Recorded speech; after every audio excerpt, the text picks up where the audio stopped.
How's it going, everybody? My name is SlaughterMay, and today we're going to be talking about a game that has recently been showing up in every single ad and every fucking thing imaginable.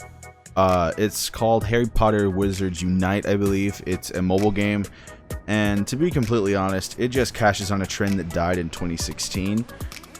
Personally, I downloaded it thinking it was going to be kind of fun, I guess, a unique twist on the formula, but it's honestly gotten kind of worse. Whereas Pokemon Go, you had a chance. Wizards, well, whatever the fuck, this Harry Potter game is only good for about maybe an hour or two. And then when you run out of energy, the game tries to force you to spend money on that energy so you could keep playing.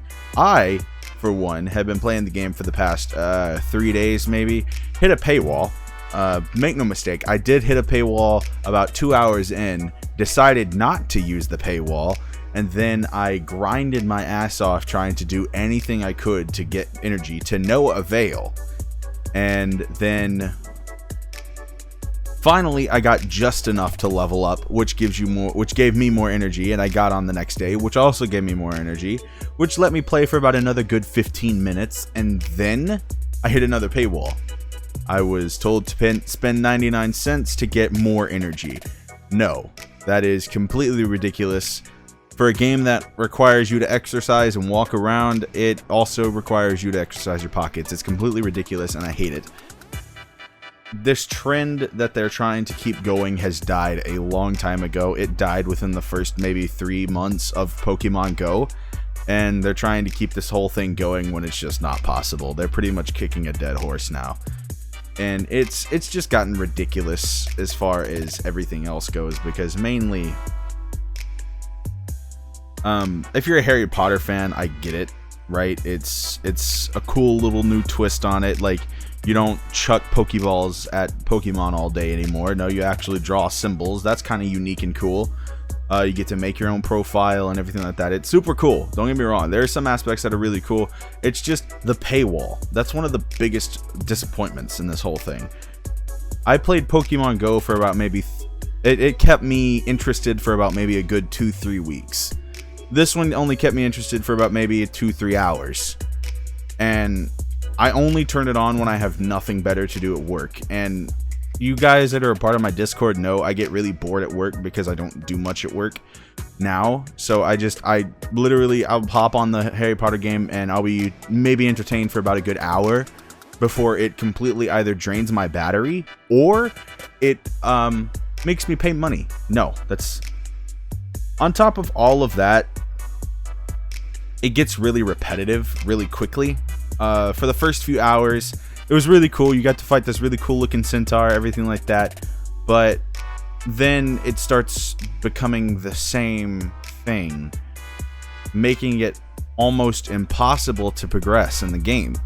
Because in the memoir, whatever the fuck it's called, you find the very specific key items, monsters, everything like that are involved in these encounters, and you put them away. You put them away for like collecting and all this other stuff. And when you start running into the same exact thing all day, it starts becoming not only repetitive but impossible to progress.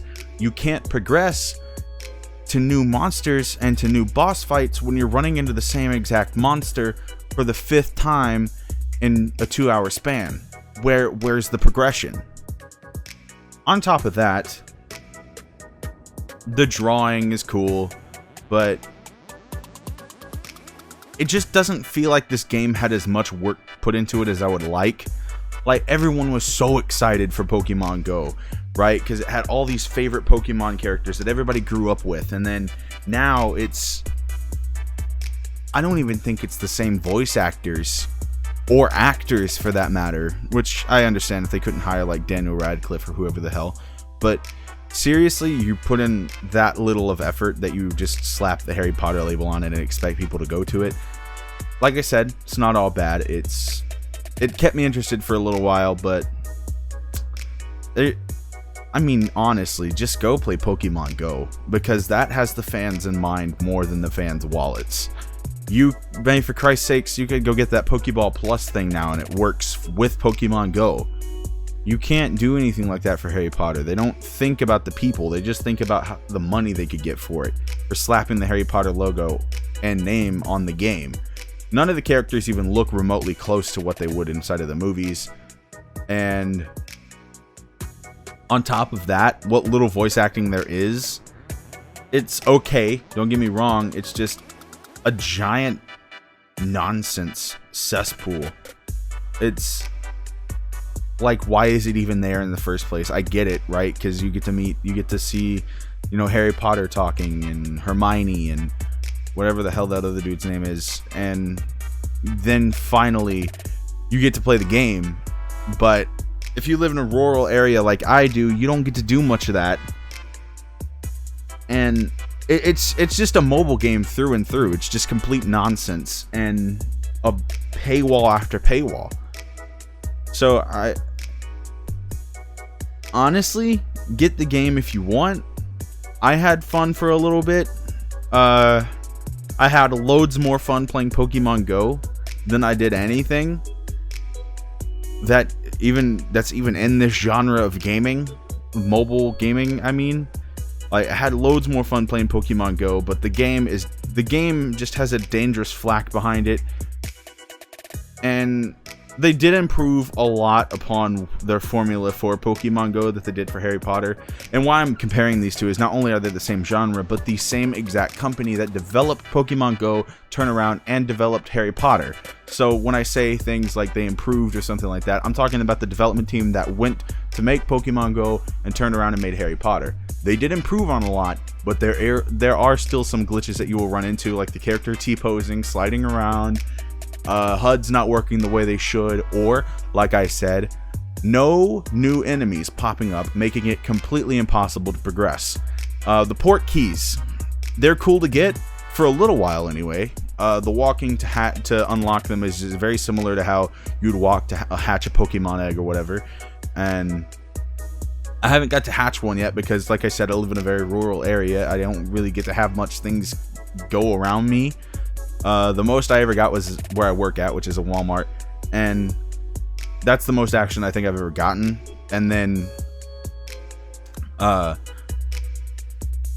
it just baffles me that, like, why would you even bother putting a story into a game and then making it completely impossible to progress? I can't put much in here as far as recording wise goes because I had to redo this whole thing because my recording software for my phone completely shit itself, and I recorded everything in 480p, and it was just awful. But honestly, I would say get the game if you are a devout follower of Harry Potter, if you got some money to spend. But otherwise, just stick with Pokemon Go. I mean, it's not nearly as polished, I would say, as Harry Potter as far as mechanic wise, but it is better. It's still better because you're still not paying. You're not stuck behind a paywall, and you get cute little creatures in Pokemon Go, as where in Harry Potter you just get to fucking see a like 5-minute dialogue box from Harry Potter. That's it.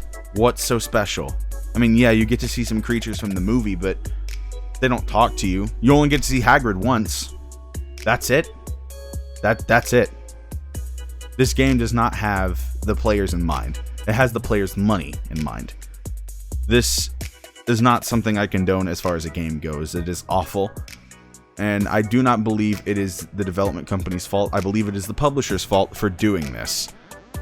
The reason why I don't put all the fault on the developer is because they did such a good job of Pokemon Go. It's just the fact that Pokemon Go got so out of hand and the trend died off so quickly because not only did people make hacks for the game later where you could just sit on your couch and take the exercising out of it, but because people were getting in a lot of trouble as far as trespassing and, like car crashes and stuff like that. These games are not safe to play if you're driving. That should be like common knowledge getting into this. And to be completely honest, if I'm gonna dip into my dark humor side here, I think it's more worth it to go after an Onix or some shit while you're driving than it is to say, oh shit, I found this troll that's stomping on the snail 2 centimeters away from me. It better cause a fucking car accident on the freeway. Seriously? Like, think about what the paramedics are gonna say. Yeah, his dumbass crashed because he found a troll stomping on a snail. No. Look, the game's not even that great. And to be completely honest, I feel like people talking about the game is just gonna give it more publicity than it deserves. It's gonna get a little bit of publicity off the ads and the promotional and the Harry Potter name slapped all over it, but that's as far as it's gonna get. It's gonna die off within the next few weeks, but if you see it on the App Store, it's fun for a little while, not really worth it besides that. So, kind of rambled on there, but thank you guys so much for watching. If you enjoyed it, hit that like button. If you enjoyed me enough, hit that subscribe button. Hit that notification bell by name. With that being said, I need you guys' help to get to 500 subs. You guys have been helping me so much achieve my dream, and I'm so thankful for every single bit of it.